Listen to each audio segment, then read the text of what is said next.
Hello everyone, welcome to my YouTube channel all in one academy. Students, आज के lecture में हम लोग स्टैंडर्ड 10 सोशल साइंस का चैप्टर नंबर 6 जो है places of Indian cultural heritage, उसको हम लोग कंप्लीट करने वाले हैं।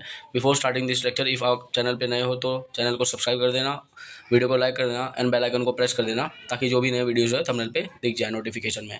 एंड सब्जेक्ट इंग्लिश और सोशल साइंस के रिलेटेड जो भी आपको वीडियोस नेसेसरी है वहाँ पे चैनल के ऊपर अपलोड किया गया है, तो आप डिस्क्रिप्शन के अंदर वहाँ पे लिंक रहेगा, आप जाके पूरा जो चैप्टर है वो देख सकते हो। So without wasting on time हम यहाँ पे जो चैप्टर है वो स्टार्ट करते हैं। प्लेसेस मतलब जगह होता है। इंडियन कल्चरल हेरिटेज मतलब भारतीय की जो सांस्कृतिक विरासत है उसके बारे में। तो भारत के अंदर ऐसे कई बहुत जगह पे सांस्कृतिक विरासत है, तो उसके बारे में पूरा ये चैप्टर बताया गया है। स्टार्ट करते हैं। The cultural heritage of India is very rich and prosperous. जो सांस्कृतिक विरासत है भारत का वो बहुत ही ज़्यादा समृद्ध है। ठीक है। This Indians as well as foreign visitors are attracted to visit the places of cultural and natural heritage of India। देखा जाए तो जो चाहे वो भारतीय हों चाहे वो विदेशी लोग हों, तो भारत के अंदर जो भी सांस्कृतिक विरासत है ना उसको देखने के लिए वो लोग आते हैं, और उससे मतलब है ये सेंटर ऑफ अट्रैक्शन होता है जो भी प्लेसेस वगैरह अच्छे खासे कल्चरल हेरिटेज के भारत के अंदर। In this chapter we shall study about this places, और कौन कौन से ऐसे कल्चरल हेरिटेज वाले प्लेसेस हैं उसके बारे में हम ये चैप्टर के अंदर पढ़ेंगे। आपके इन्फॉर्मेशन के रिलेटेड बता दूँ, ये चैप्टर बहुत ही इंपॉर्टेंट है, इसके अंदर डायरेक्टली शॉर्ट नोट पूछ लेते हैं। केव्स ऑफ अजंता, सबसे पहला जो शॉर्ट नोट रहेगा पूछ लेंगे मान लो अजंता केव के बारे में, तो आपको है ना पॉइंट वाइज इन्फॉर्मेशन को शेयर करना है। देखो, the famous cave of Ajanta are situated in the Aurangabad district near the Ajanta village. कहाँ पे है? औरंगाबाद में अजंता विलेज के साइड पे। ठीक है, तो आपको है ना नाम से ही आइडेंटिफाई कर लेना है पहला पॉइंट ही कि ये जो अजंता केव है वो कहाँ पे है? अजंता विलेज में, अजंता नाम का एक गाँव है वहाँ पे। They are important from the point view of art of Vastushastra जो होता है ना, मतलब आर्किटेक्चर की बात ही हो रही है। तो वास्तुशास्त्र होता है कि कैसे कंस्ट्रक्शन किया जाता है, कैसे बिल्डिंग्स बनती हैं, तो उसको देख के ऐसा लगता है कि हाँ मतलब प्राचीन काल में भी कैसे कंस्ट्रक्शन वगैरह होता था, उसकी एक छवि थी। This caves are divided into two division, और ये जो अजंता केव है उसको दो भाग में बांटा गया है। Caves based on the wall paintings, एक क्या है दीवारों पे पेंटिंग किया गया है, दूसरा ऐसी गुफाएं हैं जहाँ पे स्कल्पचर्स वगैरह बनाए गए हैं। ठीक है, फॉर एग्जांपल जैसे मूर्ति वगैरह कुछ शिप वगैरह बनाए गए हैं। तो पहला भाग क्या है, उसके अंदर पेंटिंग है, दूसरा भाग के अंदर क्या है, मूर्ति वगैरह बनाए गए हैं। Caves of number 1, 2, 10, 16 and 17 have excellent paintings wall and have attend the highest rank in the wall painting. और जो केव नंबर 1, 2 ये नंबरिंग दिया है उसके अंदर है ना बहुत अच्छी अच्छी पेंटिंग किया गया है वॉल के ऊपर, और वो है ना हाईएस्ट रैंक भी अटेंड करते हैं पेंटिंग के मामले में आज भी। The theme of this wall painting is Buddhist religion, और यहाँ पे जो वॉल पेंटिंग हुआ है ना उसका जो मेन थीम है वो कैसा दिखता है, जैसे बुद्धिस्ट रिलीजन के टाइम का दिखता है। Ajanta caves are divided into two categories, और ये जो अजंता केव है उसको दो भाग में बांट दिया गया है। कैसे? They are चैत्यास and विहारास। तो उसको कौन से दो भाग में बांटा गया है? चैत्यास और विहारास के भाग में बांटा गया है। केव नंबर 9, 10, 19, 26 एंड 29 आर चैत्यास। ठीक है, डिवाइड कर दिया गया है कि ये जो केव्स है स्पेशली वो कौन से टाइप के शो करते हैं, कैटेगरी के शो करते हैं, चैत्यास के, एंड जो रिमेनिंग है वो कहाँ के शो करते हैं? विहारास के शो करते हैं।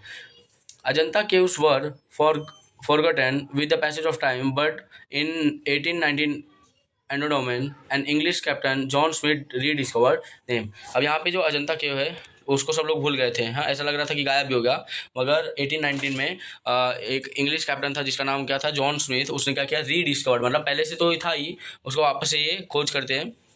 नाम याद रख लेना। Ajanta caves are the magnificent example of the initial Buddhist art of vastu, मतलब जो बुद्धिस्ट रिलीजन में कैसे वो लोग है ना कंस्ट्रक्शन वगैरह करते थे, एंड आर्ट ऑफ पेंटिंग, कैसे वहाँ पे पेंटिंग वगैरह हुआ है, एंड स्कल्पचर्स जो भी वहाँ पे मूर्ति वगैरह बने हैं उसका। Human interference and impact of the time have greatly damage them. अब यहाँ पे क्या होता है कि अब अजंता केव में फॉर एग्जाम्पल जैसे मान लो बहुत सारे विजिटर्स घूमने आते हैं, पहले के टाइम पे भी वहाँ लोग जाते थे, तो उसकी वजह से ह्यूमन इंटरफेरेंस हो रहा है, दखल अंदाज हो रहा है, और उसकी वजह से क्या हो रहा है कि वहाँ पे है ना अजंता जो केव है बहुत ज़्यादा डैमेज हो गया है, वहाँ पे ख़राब हो गया है, कुछ पार्ट्स टूट गए हैं। Ajanta caves are famous not only in India but also in the world for their extraordinary rich art. अब यहाँ पे ऐसा बोला गया है कि जो अजंता केव है वो सिर्फ भारत में ही नहीं फेमस है बल्कि पूरे दुनिया में फेमस है अपने बहुत ही समृद्ध कला के प्रदर्शन की वजह से। The fine blending of the wonderful art of painting, इसके अंदर देखो क्या क्या मिल रहा है, बहुत अच्छा खासा पेंटिंग है, स्कल्पचर से मूर्तियाँ बनी है। Architecture of Ajanta caves has earned pride, मतलब गर्व की बात है, फॉर इंडियन आर्ट। तो ये जो है जिसके अंदर इसके अंदर देखो अजंता केव के अंदर क्या क्या हुआ है, पेंटिंग हुआ है, स्कल्पचर्स वगैरह बनाए गए, मूर्ति वगैरह बनाए गए। तो ये सब चीज़ क्या शो करता है? भारत की जो कला है उसका एक गर्व का प्रतीक शो करता है, तो इतना याद रखना। तो आपको ये पॉइंट्स में कैसे याद रखना है, कौन से डिवीजन में, कौन से विलेज के अंदर है, कितने पार्ट्स में डिवाइड किए गए हैं, ठीक है, किसने सबसे पहले इसको खोजा था, फिर उसके बाद ये कौन से रिलीजन के रिलेटेड होता है, और जो इंडिया इसके वजह इसके ऊपर क्यों गर्व करता है, इंडिया का जो आर्ट है वो क्यों गर्व करता है, क्योंकि इसके अंदर है ना बहुत ही स्पेसिफिक तरीके से क्या किया गया है, पेंटिंग किया गया है, स्कल्पचर्स वगैरह बनाए गए हैं। तो ऐसे पॉइंट्स वहाँ पे आपको 7-8 पॉइंट में तो मेंशन करना ही है। एलोरा केव्स, अजंता हो गया, आप second one is Ellora caves. Ellora caves are situated at Aurangabad district in Maharashtra. ये भी कहाँ पे है, देखो औरंगाबाद डिस्ट्रिक्ट में है, महाराष्ट्र के अंदर। There are 34 caves in all, और यहाँ पे कितने टोटल गुफाएं हैं, 34 गुफाएं हैं। There are 3 groups of cave temples and they are different from each other. उसमें क्या था, अजंता में 2 ही कैटेगरी बांटा गया था, यहाँ पे 3 कैटेगरी में बांटा गया है। देखो cave number 1 to 12 are Buddhist cave, 13 to 29 Hindu cave, and 30 to 34 जो है वो जैन। तो अब मतलब धर्मों के हिसाब से यहाँ पे जो गुफाएं वो भी बांटी गई हैं, कहाँ पे, एलोरा केव्स में। Hindu caves are build during the ring of, ring मतलब क्या होता है, रीजन की बात कर रहे हैं, जब बोलते हैं ना कि राज्य था तब। देखो Hindu caves are built during the reign of Rashtrakuta dynasty, ठीक है, जब राष्ट्रकूटा डायनेस्टी थी तब उस टाइम पे इसको है ना जो हिंदू गुफाएं थी एलोरा केव्स के अंदर वो बनाई गई थी। देखो Kailasa temple is situated in the cave number 16, और जो कैलियास टेम्पल है वो कहाँ पे, केव नंबर 16 के अंदर है जो मंदिर बना है। It is 50 meter long, 33 meter wide and 30 meter high. तो उसका जो टेम्पल है कैलियास टेम्पल उसके अंदर बनाया गया है, तो उसके बारे में डिस्क्राइब किया गया है। This temple is carved out, मतलब शेप किया गया, बनाया गया है, out of a single massive rock. एक सिंगल, बहुत मैसिव मतलब बहुत बड़ा, ठीक है, बहुत बड़ा एक चट्टान जैसा मान लो पत्थर था, उसको है ना शेप वगैरह करके काट पीट के क्या किए, एक टेम्पल बना दिए वही पत्थर का। This temple is adorned with beautiful doors, balconies and series of pillars. ये इतना ज़्यादा क्यों खूबसूरत दिखता है, क्योंकि इसके अंदर बहुत खूबसूरत वाले दरवाजे लगे हुए हैं, बालकनीज हैं, और पिलर्स वगैरह भी एक सीरीज में लगे हुए हैं, एक लाइन में लगे हुए हैं।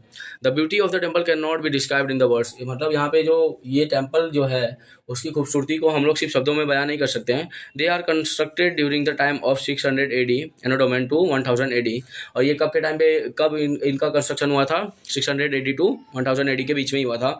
It is a live display of ancient Indian civilization, पुराने ज़माने में जो लोग कैसे रहते थे, किस हिसाब से रहते थे, तो उसके बारे में ये बेस्ट एग्जांपल शो करता है।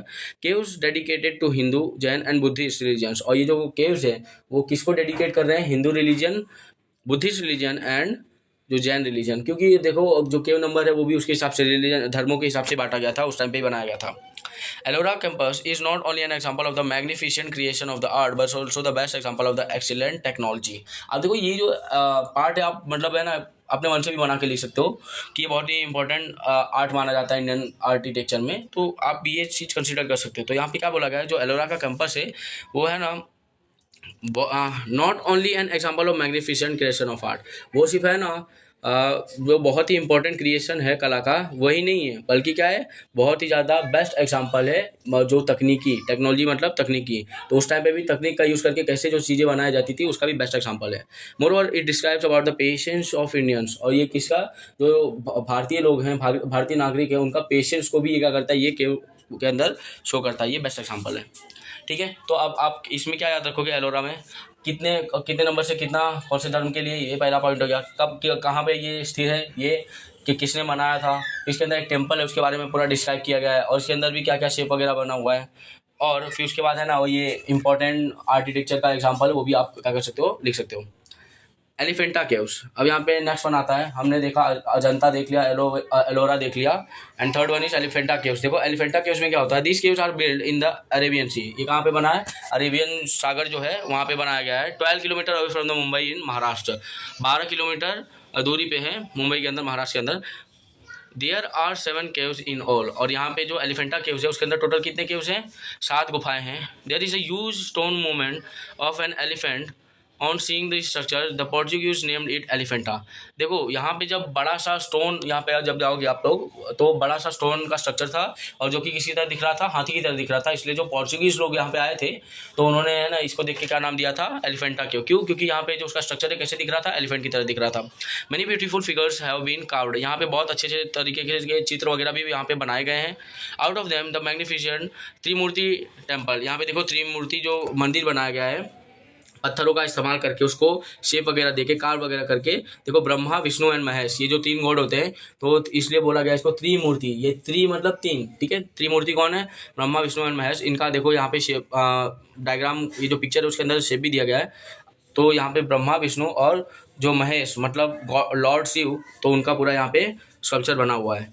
In cave number 1 is the best specimen example of the sculpture. अगर आप जाओगे तो केव नंबर 1 में है ना, जो स्कल्पचर है, मूर्ति कैसे बनाते हैं उसका जो कलाकारी है वो आपको देखने को मिलेगा, जो कि बहुत ही शानदार तरीके से किया गया है। In 1987 AD UNESCO has placed the Elephanta cave in the list of the world heritage.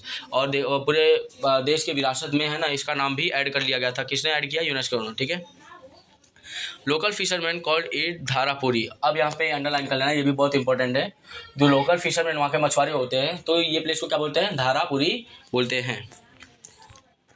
Next one is Mahabalipuram. अब ये प्लेस देखो कहाँ पे है, इसके अंदर क्या क्या डिटेल दिया गया है वो देखते हैं। Mahabalipuram is located 60 kilometre away from the Chennai. Chennai के अंदर है, 60 किलोमीटर वहाँ से दूरी है।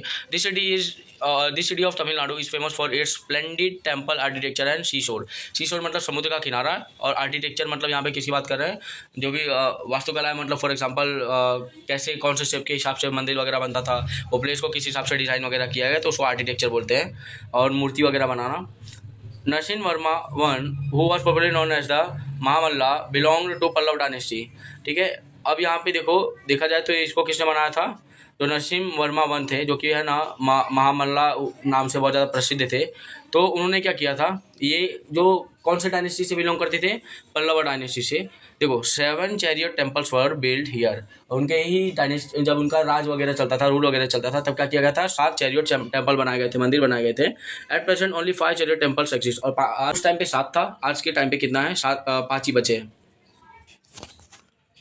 2 chariot temples have submerged in the sea. और क्या हुआ? 2 चैरियट टेम्पल जो है वो क्या हो गया? समुद्र के अंदर ढल गया, मतलब समुद्र के अंदर डूब गया है। There is an amazing figure of lord Vishnu in a smiling pose. और वहाँ पे आप जाओगे, जब देखोगे वहाँ पे ऐसा लगेगा कि भगवान जो विष्णु है वो स्माइल करते हुए पोज दिए हैं, ठीक है। वैसा उसमें आर्किटेक्चर ही बनाया गया है। बिसाइड्स, इसके बावजूद, there is an ideal, idol मतलब मूर्ति होता है, idol of goddess Durga slaying Mahishasur in worth seeing, ठीक है। क्या कर रहे हैं? महिषासुर का जो बोलते हैं ना, संग्राम कर रहे हैं, कि मार रही हैं, तो वैसा वहाँ पे मूर्ति भी बना है। Mahabalipuram which has an unparalleled architecture rock sculptures was also a famous harbour of Indian, देखा जाए तो इंडियन के एंशियंट टाइम के। तो यहाँ पे जो महाबलीपुरम के अंदर जो भी आर्किटेक्चरल मतलब पत्थरों से जो भी चीज़ वगैरह बनाए गए हैं, चाहे वो मूर्ति हो चाहे जो भी शेप डिफरेंट शेप बनाए गए हैं, वो बहुत ही बेस्ट एग्जाम्पल शो करता है प्राचीन टाइम पे जो भी आर्किटेक्चर के वगैरह आर्ट वगैरह थे, कला वगैरह थी लोगों के अंदर। पद्दकल मेमोरियल। अब देखो पद्दकल मेमोरियल, इसमें क्या था? देखो Pattadakal the capital of Chalukya dynasty is 60 kilometre away from the Badami नगर and Dravida style of architecture is use in the construction of the temple here. अब यहाँ पे जो द्रविडियंस थे, ये अलग अलग टाइप के जो जाति वगैरह उस टाइप पे डिवाइड हो गई थी। इसके अंदर जैसे फॉर एग्जाम्पल हिंदू के ही आते हैं द्रविड वाले। तो इन लोग को देखो उस टाइम पे क्या हुआ था कि ये जहाँ पे ये लोग रहते थे ना, उसके 16 किलोमीटर अवे ही था ये पद्दकल मेमोरियल। अब इसकी खासियत क्या थी? These were build during the 7th and 8th century. 7वीं और 8वीं शताब्दी के बीच में इसको बनाया गया था। Virupaksha temple is the biggest temple in the Pattadakal. और यहाँ पे देखा जाए तो पद्दकल में सबसे जो बड़ा टेम्पल है, ये एरिया के अंदर सबसे बड़ा जो टेम्पल है उसका नाम क्या है? विरूपाक्ष, ठीक है। टेम्पल्स एट खजुराहो, ठीक है। खजुराहो के अंदर कौन कौन से टेम्पल्स वगैरह हैं उसके बारे में हम लोग पढ़ते हैं। This temples are located in the small village named Khajuraho at Chhatarpur district of Madhya Pradesh. ये जो मंदिरें हैं वो सेम जो टेम्पल का नाम है वही प्लेस का नाम है, तो प्लेस का नाम याद रखना, वो ट्रिक है। और ये कहाँ पे है? मध्य प्रदेश के अंदर है। देखो Khajuraho was the ancient capital city of the Chandela Rajput of Bundelkhand. जो चंडेला राजपूत ये डायनेस्टी का नाम है, ठीक है, जो बुंदेलखंड के अंदर एक टाइम पे रूल करते थे। तो उनका है ना क्या था? ये बहुत ही प्राचीन कैपिटल था। कौन सा place? Khajuraho. So temples were build by these Kings during their rain. उनके जब राज वगैरह चलता था, उनका साम्राज्य था, तब उस टाइम पे ये जो टेम्पल्स है उसको बिल्ड किया गया था, बनाया गया था। प्रेजेंटली आज के समय पे 25 टेम्पल्स आर इन एग्जिस्टेंस। देखा जाए तो 25 टेम्पल ही बचे हैं। मोस्ट ऑफ देम आर, देखो शिव टेम्पल सेवा लिखा गया है, मतलब यहाँ पे भगवान शिव का टेम्पल है, मंदिर है। Whereas some of them are Vaishnav and Jain temples, कुछ कुछ वैष्णव और जैन टेम्पल्स भी बनाए गए हैं। कौन से प्लेस में? देखो खजुराहो प्लेस पे बनाया गया है। They all have similar types of architecture and sculptures, देखा जाए तो उनका जो वास्तुकला है वो सेम टाइप का ही दिखता है, और जो भी मूर्ति वगैरह है उनका स्ट्रक्चर भी सेम दिखता है। The 64 Yoginis temples is the main temple, और देखा जाए तो ये अंडरलाइन करना इंपॉर्टेंट है, वहाँ पे 64 योगिनीज टेम्पल बनाए गए जो कि सबसे ज़्यादा महत्वपूर्ण टेम्पल है। द तोरन मतलब जो आर्क होता है ऊपर का of the temple is the best example of the ornamental style of the architecture, और जो ऊपर का शेप का जो आर्क बना हुआ होता है वो है ना किस हिसाब से है ना ऑर्नामेंट का यूज करके, आर्किटेक्चर का इस्तेमाल करके वो बनाया गया है शेप, उसका एक बेस्ट एग्जांपल है। All of the temples were constructed with the granite stone, जो ग्रेनाइट का पत्थर होता है उससे ये सब जितने भी मंदिर यहाँ पे बनाया गया है। Khajuraho temples were constructed in the Nagara style art of sculpture and art of vastu of Khajuraho temples spread around the visitors, मतलब बोलते हैं ना जो भी यहाँ पे विजिटर्स वगैरह आते हैं घूमने के लिए उनको प्रभावित कर देते हैं कि इस हिसाब से इसका यहाँ पे शेप वगैरह और स्क्रिप्चर्स वगैरह और आर्किटेक्चर वगैरह एग्जाम्पल शो करता है। ठीक है, तो ये प्लेस के अंदर भी देखा जाए तो बहुत सारे विजिटर्स यहाँ पे आते हैं, प्रभावित होते हैं, उससे अट्रैक्टेड होते हैं। एंड फिर उसके बाद क्या करते हैं यहाँ पे कंटिन्यूसली जो लोग हैं वो जो भी इंडिया के अंदर जो देखा जाए ना तो कल्चरल हेरिटेज के जो भी बेस्ट प्लेसेस हैं उनमें से एक इसको भी गिना जाता है। ठीक है, यहाँ पे हमारा पार्ट 1 कंप्लीट होता है। इफ आपको जो वीडियो समझ आया please do like subscribe and share, and next lecture में हम दूसरा पार्ट इसका कंप्लीट करेंगे। ठीक है, थैंक यू एवरीवन, जय हिंद।